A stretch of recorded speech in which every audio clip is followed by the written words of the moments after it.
With tears in his eyes he prays, all day Sunday. Every morning, every night, from Saturday to Sunday, with the hopes that one day the Lord might lead his grandson's heart to change. It's hard to stare at the outcome when you know from whence it came.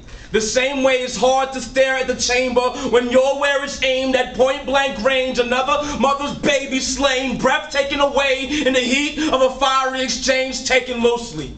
Life reminds us, no, resembles, looks a lot like the movies, except here there are no happy endings, no rewinds, barely a second chance to rehearse those lines. So I'm thinking, what happens, what clicks, what sleeve on the fabric of time rips, then sends you spiraling head first into a cyclone, spinning in circles till you find yourself falling head first into the deepest black depth, the corners of your mind adorned with the most intricate patterns of cobwebs and places you don't go no more. Grandson, a soldier with no cause left to stand for, and though the battle rages on, you can see it in his eyes that he's tired of war but can't stop fighting himself. His heart's too cold to melt. Ice cold is what they call it, a state of being preferred by alcoholics, where there exists only the feeling of numb fingertips, intoxicated to the point that you can no longer feel the hits. Life never mending, always bending, and we stay suspended like that's all we have left walking in nothing but pure subconsciousness when you know nothing but the wrong answers to the test. You keep failing, like every fucked up thing remains etched like life has been drawn on a concrete etch-a-sketch. You can't two-step your life away. No amount of bottle popping can chase away the dull and constant pain.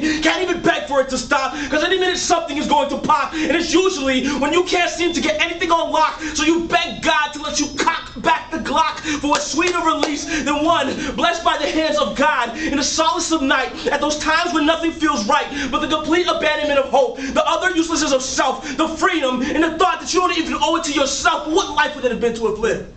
To be empty and without purpose. To be worthless is far less an admirable trait, let alone something we strive for. There are mothers, grandfathers, and grandfathers that can testify to what they pray and cry for. For better is not that far away. You shouldn't have to be locked behind those gates to make that change. I know that song is such an easy song to sing while grandson fades away in the wind. Granddad begs for the forgiveness of his sin. It's funny how certain type of calibers make mice of men, and a simple prayer is what remains of them. Well, if only God can judge you, this is the arraignment then, because something has to spark a change within. So when I start with a prayer, since prayer changes things.